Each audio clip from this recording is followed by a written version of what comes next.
This edition of the Red and Blue Political Roundup, the Secretary of Defense Jim Mattis says he's resigning at the end of February. President Trump made the announcement on Twitter, saying Mattis would retire with distinction at the end of February and that he would name a new Secretary of Defense shortly. The announcement comes one day after the White House ordered the Pentagon to begin preparations to withdraw U.S. troops out of Syria, and comes as the administration is planning a reduction of troops in Afghanistan. In his resignation letter, Mattis outlined his decision, saying his views do not align with those of the president. National political reporter for Politico, Chris Cadelago, is in Washington. All right, so Chris, do we know how did all of this unfold? So we had been hearing for months that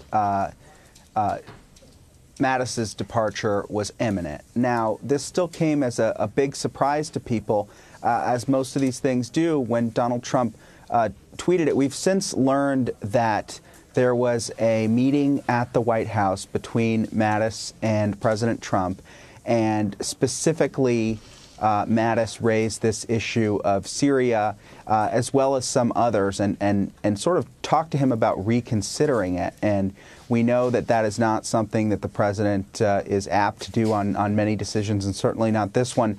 And so what we saw was this letter, which came out after the president, mistakenly or incorrectly, said that the secretary was retiring. Obviously, he resigned.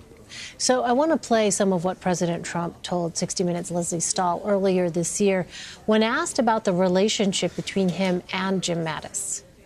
What about General Mattis? Is he going to leave? Well, I don't know. He hasn't told me that. I have a very good relationship with him. I had lunch with him 2 days ago. I have a very good relationship with him.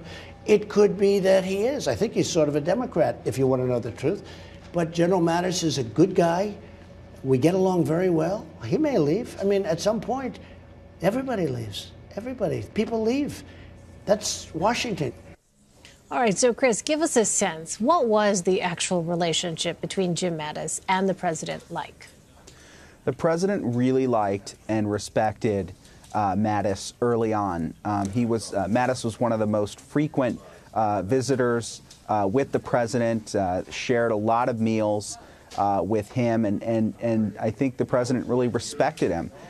This did go south as on issue after issue, there was disagreement from Mattis. I mean, if you have everything from ordering the troops to go down to the southern border of the U.S., we know that Mattis disagreed vehemently with President Trump's decision to push forward the Space Force. There was issue after issue, and of course you mentioned this troop drawdown in Afghanistan, and then of course the Syria question. And I think this was just issue after issue piling up, and the relationship had gone south over several months. We heard in that 60 Minutes clip President Trump calling him a Democrat. It sounded a little bit laudatory, or like maybe it didn't matter much in that clip, but we have heard from folks that when he called him a Democrat in private, it was meant much more as a criticism of him. And so we do know that that relationship has gone south over many months, and this is really just the end of it, and it ended as so many of these cabinet relationships have ended.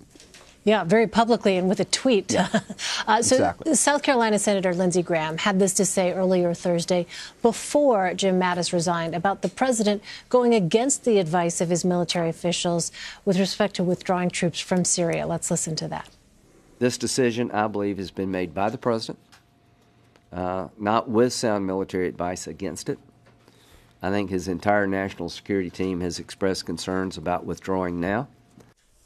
So, Chris, if there is this perception that the president is not listening to military advisors, how might that affect the process of finding a replacement for Jim Mattis?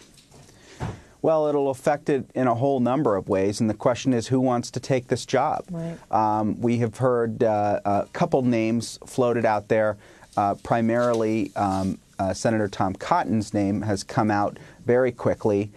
in terms of someone who might be willing to take this job. But going back to the issue of Mattis and Trump, I mean, there was just disagreement after disagreement, the Iran deal.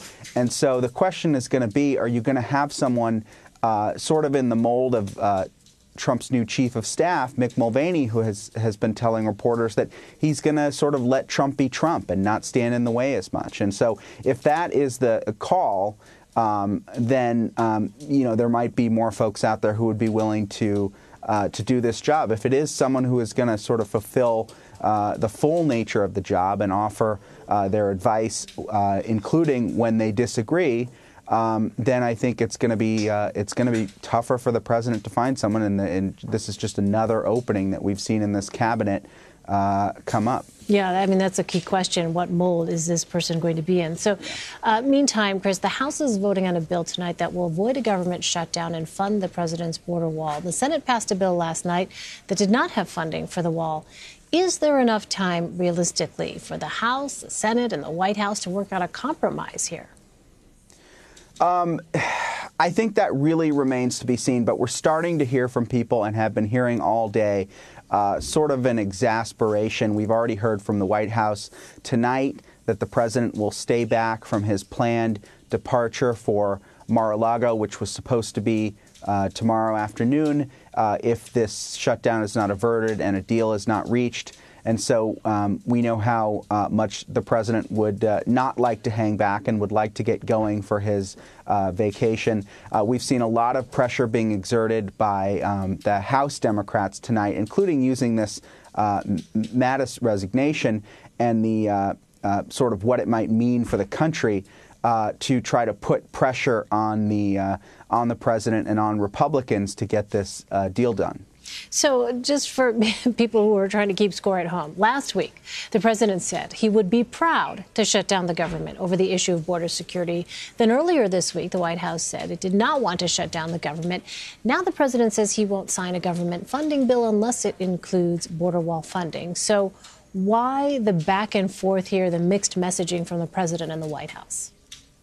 Well, we've had some reporting about how some of this, although it should have been known and was clear to people who have been watching now for months, was going to come to a head. The White House was really focused on a whole bunch of other things. As you know, there's this passage of the criminal justice reform, which was a huge priority for the president's son-in-law and something the president was pushing. And so we know that a lot of folks were focused on that. We also know that the president is feeling a tremendous amount of pressure from his base. There are a whole bunch of conservative talk show hosts and elected officials out there who are saying, hey, you know, this border wall is one of the main things that you ran on, and this is something that you need to fight for. And we know the president had made the same threats before the midterm elections, but was sort of talked down from them, and Republicans were able to convince him that, hey, this is not going to make sense to do this before the midterms. We need to have a unified front, so to speak. Now that election is over, and I think the president is looking at this thing and saying, you know, how many times can he sign one of these without getting what he wants, and how long will his political base sort of put up with the idea that he's saying we need a wall, but when push comes to shove, he's not acting on that. And so I think that is something that's clearly been told to him, and if there's anything politically that he follows, it's his base. I mean, if you look in past elections, when presidents have had trouble in some of the early states in their reelections, it's because their base has deserted them, not because middle of the road voters have. And so I think that's what he's looking at when he pushes this brinksmanship. Yeah, and he's really tried to care for and nurture that connection with his base. All right, Chris Cadelago. Chris, thanks so much. Thank you.